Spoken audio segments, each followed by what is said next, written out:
তাত কোনোবাই জুই লগাই থৈ গৈছে। প্ৰিয় বন্ধু বান্ধৱীসকল, যাদৱ পায়েঙে তেওঁৰ জীয়েকৰ সৈতে প্ৰতিপাল কৰি তোলা সেই পুলিবোৰ 2 নম্বৰবাৰ কিয় জ্বলাই পেলালে, কোনে জ্বলালে, তাৰ বিষয়ে আপোনালোকে তেখেতৰ নিজৰ মুখেই শুনক। মই ভিডিঅ' ক্লিপটো আপোনালোকক লগাই দিছোঁ। প্ৰথমবাৰ যি দুখ পালে সেয়া মাৰ নৌ যাওঁতেই দ্বিতীয়বাৰ আকৌ সেই একে কাৰ্য কৰিলে। মানুহ ইমান শত্ৰু হ'ব পাৰেনে? প্ৰকৃতিৰ ওপৰতো ইমান শত্ৰু, মানুহজনৰ ওপৰত শত্ৰু কৰাৰ লগতে প্ৰকৃতিক ইমান ধ্বংস কৰিছে, য'ত আজি আমি এটোপাল বৰষুণ দেখা নাই আজি ইমান দিনৰ পৰা। কাৰণটো নিশ্চয় আপোনালোকে জানে, গছ গছনি কাটি সমান কৰিলে। তাৰ ফলত আমি কি পাইছোঁ? এইবাৰ গৰমটো অতিয়ে বেছি হ'ব। কিন্তু দুখ লাগিছে, সেই মানুহজনে ইমান কষ্ট কৰি, সেই ব্যক্তিজনে ইমান কষ্ট কৰি গছপুলি ৰুই মেলি নদী পাৰ হৈ আহি জীয়েকৰ সৈতে যি কষ্ট কৰিলে, তাৰ ফল আজি কি পাইছে? ইমান শত্ৰু থাকিব পাৰেনে? যাদৱ পায়েঙৰ কন্যা মুন্মী পায়েঙে এই অঞ্চলসমূহত নতুনকৈ গছপুলি ৰোপণ কৰিছিল আৰু অতি ৰহস্যজনকভাৱে যিহেতু ব্ৰহ্মপুত্ৰখনৰ মাজত বালিচৰত এই মূলাই গাঁথনি 2.0 অভয়াৰণ্যখন তেওঁলোকে নতুনকৈ আৰম্ভ কৰিছে। তাত কোনোবাই জুই লগাই থৈ গৈছে, যাৰ ফলত তাত ৰোপণ কৰা বহু গছপুলি এইদৰে জুইত জ্বলা গৈছে। বহু অন্য জীৱ জন্তু জ্বলা যোৱাৰ আশংকা কৰা হৈছে। ইয়াৰ আগতেও এটা ভয়ংকৰ অগ্নিকাণ্ড সংঘটিত হৈছিল, ধোঁৱা আৱৰি ধৰিছিল। তাৰ পাছত তেওঁলোকে প্ৰত্যক্ষ কৰিছিল, যেতিয়ালৈকে তাত গৈ তেওঁলোকে উপস্থিত হৈছিল তেতিয়া তাত কিন্তু বহু জীৱ জন্তুৰ ভৰিৰ খোজো তেওঁলোকে দেখিবলৈ পাইছিল। আৰু আজি এই যি ঘটনা সংঘটিত হৈছে, এয়া দৃশ্যাংশ আপোনালোকক দেখুৱাই আছো। যাদৱ পায়েঙৰ যিখন মূলাই কাঠনি 2.0 অভয়াৰণ্য আছে, যিখন নতুনকৈ তেওঁলোকে এখন অভয়াৰণ্য ৰূপ দিয়াৰ চেষ্টা কৰি আছে, তেওঁলোকে নতুনকৈ গছপুলি ৰোপণ কৰি আছে। এটা NGOৰ সহায়ত এই গছপুলি ৰোপণৰ কাম চলি আছে। তাত কিন্তু এই ধৰণৰ ঘটনা বাৰম্বাৰ সংঘটিত হ'বলৈ ধৰিছে। ঠাইখনত কোনো মানুহ দুনুহ নাযায় আৰু নিজান জেগা, তাত জীৱ জন্তুবোৰ ৰাতিটো ঘূৰিব, তাতে দিনটোত থাকে। তাত হাতীৰ পৰা, গড়ৰ পৰা, বাঘৰ পৰা তাক এনেকুৱা অনুভৱ হ'ব পাৰে, য'ত তাত গড় যেতিয়া থাকে মুকলি কৰিলে গড়টো মাৰিবলৈ সুবিধা হ'ব, চোৰাং চিকাৰী থাকিব পাৰে, তেওঁলোকেও জ্বলাব পাৰে। আৰু তাত গৰু ম'হ ৰখীয়া আছে, বাঘে গৰু ম'হ খাই বুলিও তাত মানে হেৰি কৰিব পাৰে, জ্বলাব পাৰে। তেনেকুৱা মানে মোৰ মনটোত আহি গৈছে। কাৰণ যিহেতু তাত থকা যিখন আমাৰ ৰেভিনিউ গাঁও আছে কাৰ্তিক চাপৰিটো, সেইবোৰ সিহঁতে নকৰে। যিহেতু নকৰে, তাহাঁতৰ নিজৰ এইটো আছুতীয়াকৈ, এইটোতো ডিষ্টেঞ্চ আছে বহুত, আৰু সেইকাৰণে তেওঁলোকেও কৈছে যে এইটোতো আমাৰ ইয়াৰ মানুহে তাত গৈ নাপায়গে।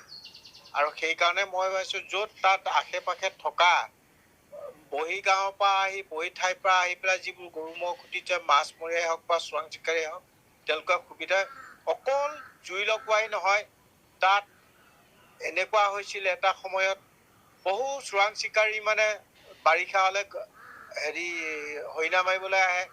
2012 চনৰ 1 আগষ্টত গড় এটা মাৰিছে। তাৰ উপৰিও এতিয়া জুই লগাই মুকলি কৰি সেই হাবিৰ পৰা ওলাই আহিলে হয়তো গৰু মাৰিব পাৰে। চিকাৰীসকলে হয়তো সেই কাম কৰিব পাৰে কৈছে, চিকাৰ ধৰিবৰ কাৰণে। যিয়ে নহওক, কিন্তু আনে কষ্ট কৰি কৰা কামৰ ওপৰত কিয় ইমান অপকাৰ কৰে? তাৰ কাৰণে একো চৰকাৰে মানে কোনো সুবিধা কৰিব নোৱাৰে নেকি? কাৰণ প্ৰথমবাৰ হৈ যোৱাৰ পিছত আজি দ্বিতীয়বাৰ হ'ল। কি মানুহক এনেকৈ ধ্বংস কৰি কৰি নি থাকিব? ইয়াৰ ব্যৱস্থা একো ল'ব নোৱাৰে নেকি? অতি দুখৰ বিষয়, এনেকৈ যদি ধ্বংস কৰি কৰি গৈ থাকে, আমি কোনেও উন্নতিৰ পথত আগুৱাব নোৱাৰিম। কেৱল শত্ৰুৱে শত্ৰু হ'ব। গম পাইছে নিশ্চয়, চোৰ আৰু ডকাইতৰ সংখ্যা অতি বেছি বৃদ্ধি পাইছে। ইয়াৰ কাৰণ হৈছে আৰ্থিক অনাটন। যিমানে চাকৰি দিছে, যিমানে যি কৰিছে, তথাপিতো যিসকল লোকৰ নাই, তেখেতসকলৰ নায়েই। কিন্তু নাই যদিও তেওঁলোককতো পইচা লাগিবই। কৰিছে কি? এই মানুহখিনিক ধ্বংস কৰিছে। যিসকলে কষ্ট কৰি নিজে টকা উপাৰ্জন কৰিছে, তেওঁলোকক ধ্বংস কৰিছে। মানুহক ঘৰৰ ভিতৰত সোমাইছে। ইমান বেয়া হৈছে মানে পৰিৱেশবোৰ। কি হৈছে আপোনালোকে গম পাই আছে, নিউজত পাই আছে। দিনতেই চোৰ, ডকাইত, গোটেইখনতে 3, 4, 5টা, 6, প্ৰায় 10টামান বাতৰি পাইছোঁ। এইখিনি মই নকওঁ। এনেকুৱা পৰিৱেশ কিয় হ'বলৈ পাইছে? আৰ্থিক অনাটনত ভুগি।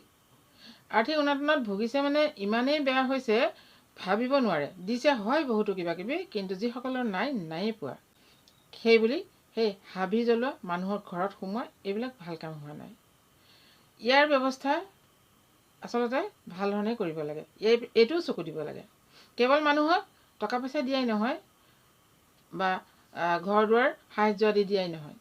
এই যে বেয়া মানুহখিনিক চকু দি ধৰা পেলোৱাটোহে আচল কথা। এচাম ৰাইজে নিজে ধৰি পাব্লিকে নিজেই ধৰি দিছে। পুলিচ প্ৰশাসনে তাৰ বিষয়ে অকণমান ভালকৈ নজৰ দিব লাগে, কাৰণ মানুহৰ ঘৰত বহুত অপকাৰ কৰিছে। এইবিলাক কি মই নাজানো মানে, কিন্তু ইয়াৰ বিষয়ে কিন্তু ভালকৈ নজৰ ৰাখিব লাগে, সেইটোহে আচল কথা। তেতিয়াহে আমাৰ সমাজখন আগবাঢ়িব। মানে কেৱল ইটো সিটো দিয়া বস্তুৰ উপৰিও চৰিত্ৰ গঠনৰ ওপৰত চকু দিয়াটোহে আটাইতকৈ ডাঙৰ কথা। সেইটোহে মই কওঁ। মই নিজে ভাবি পোৱা নাই। নিশ্চয় আপোনালোকে কথাখিনি বুজি পাইছে, মই বেছি বহলকৈ নকওঁ। নেক্সট ভিডিঅ'ত লগ পাম। ধন্যবাদ।